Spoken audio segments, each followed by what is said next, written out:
দেশবিরোধী অভিযানে আবারও বড় সাফল্য অর্জন করেছে উত্তর জেলা পুলিশ। পুলিশ সুপার ভানুপদ চক্রবর্তীর কাছে আগাম খবর ছিল যে একটি স্কুটিতে করে নেশা সামগ্রী পাচার করা হবে। সেই তথ্যের ভিত্তিতে পুলিশ সুপার ভানুপদ চক্রবর্তীর নেতৃত্বে ধর্মনগর থানার পুলিশ রাধারমন আশ্রমের পাশে রেলগেট সংলগ্ন এলাকায় পূর্ব থেকেই ওত পেতে বসেছিল। সেই সময় দুইজন যুবক একটি নাম্বারবিহীন স্কুটি নিয়ে এই এলাকায় আসলে তাদের আটক করা হয়। স্কুটিতে তল্লাশি চালানোর সময় একটি ব্যাগ থেকে প্রায় 18,000 ইয়াবা ট্যাবলেট উদ্ধার করা হয়। পুলিশ সুপার ভানুপদ চক্রবর্তী জানান, যার কালোবাজার মূল্য আনুমানিক 90 লক্ষ টাকা। আটককৃত দুই যুবকের নাম রেলসি হালাম এবং থাংরিয়াঙ্গো মনি Halam.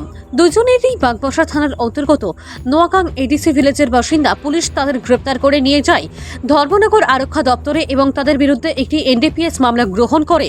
ভানুচন্দ্রের report, Assam prime network. এই জায়গাটার নাম হলো ধর্মনগর রেলগেট নিয়ার রাধারমন আশ্রম। আমরা এখানে একটা স্কুটিকে ডিটেইন করেছি। স্কুটিটার নাম্বার কত আছে? নাম্বার পড়েছে বা এটাতে নাম্বার দেওয়া স্কুটি।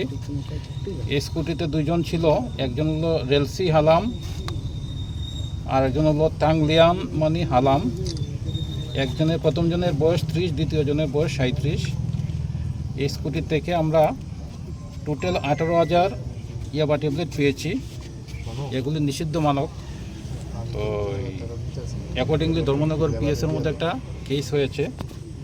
তো স্কুটি অ্যারেস্ট হয়েছে, ড্রাগগুলি সিজ করা হয়েছে, দুজনকে অ্যারেস্ট করা হয়েছে। ইনভেস্টিগেশন চলছে। ওনার দুজনের বাড়ি নোয়াগাং। কোথায় যাচ্ছিল স্যার? এখানে এসেছিল, যেটা এটা ইনভেস্টিগেশনে বের হবে কোথায় যাচ্ছিল। এটা আপাতত অতটুকুই আছে, বাকিটা আমরা ইনভেস্টিগেশনে বের। কালোবাজার মূল্য কত হবে?